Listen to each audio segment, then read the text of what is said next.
শনিবার বসে জাতীয় লোক আদালত। সারা রাজ্যে মোট ৪৩টি বেঞ্চে ১৮,২৫৩টি মামলা নিষ্পত্তির জন্য তোলা হয় এদিন।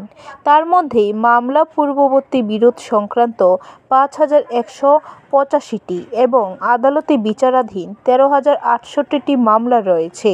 জাতীয় লোক আদালতে মোটর দুর্ঘটনার ক্ষতিপূরণ সংক্রান্ত ৩৭৭টি, ব্যাংক ঋণ পরিশোধ সংক্রান্ত ৪,৪২৪টি, দূরসঞ্চার নিগমের অনাদায়ী বিল সংক্রান্ত বিরোধের ৭৬১টি মামলা, আপোসযোগ্য ফৌজদারি বিরোধের ১২,১৮৮টি মামলা, বৈবাহিক বিরোধের ২৭০টি মামলা, চেক বাউন্স সংক্রান্ত ১৫৪টি মামলা, চাকুরি সংক্রান্ত ৫টি, বিদ্যুৎ বিল সংক্রান্ত ১টি এবং দেওয়ানি সংক্রান্ত ৭৩টি মামলা নিষ্পত্তির জন্য তোলা হয় বলে জানান ত্রিপুরা রাজ্য আইন সেবা কর্তৃপক্ষের সদস্য সচিব জুমা দত্ত চৌধুরী।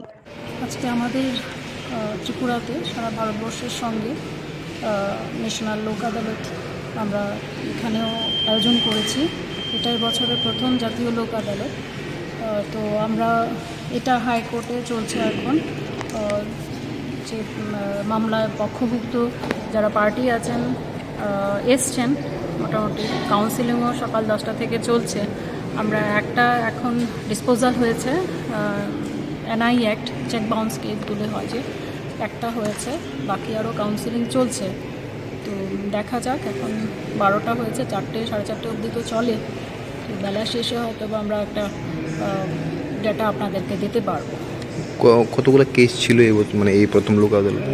টোটাল আমরা নিয়েছি, হাইকোর্টে নিয়েছি 51, আর নিচের কোর্টগুলিতে সব মিলিয়ে প্রি লিটিগেটিভ এবং পেন্ডিং কেস মিলিয়ে প্রায় 18,000-এর মতো কেস আমরা এবার নিয়েছি। আপনার কি মনে হচ্ছে কীরকম শেষ হতে পারে? কারণ আজকে শিবরাত্রিও, অনেক কোর্টগুলোতে দেখা যাচ্ছে লোক কম, সেই বিষয়টা সেটা তো অ্যাকচুয়ালি ক্যালেন্ডার যে ফিক্স করা হয়, এটা নালসা ফিক্স করে ক্যালেন্ডার। তো সেটা আমরা সারা ভারতবর্ষের সঙ্গে একই ডেটে আমাদের আমরা করতেই হবে। সেখানে শিবরাত্রি অবশ্যই একটু তো এফেক্ট হবে। তো আমরা আপনাদের মাধ্যমে আগেও আমরা সবার কাছে যারা এই মামলার সঙ্গে পার্টি পক্ষভুক্ত, ওদের কাছে আমরা আগেও পৌঁছতে পেরেছি এবং এখনও মাত্র 12টা বাজে। তো আবারও আমি অনুরোধ করব যেন ঠিক আছে, আপনাদের এই সুযোগটা পেয়েছেন যেটা লোক আদালতের মাধ্যমে শেষ করার। ব্যুরো রিপোর্ট, খবর ত্রিপুরা।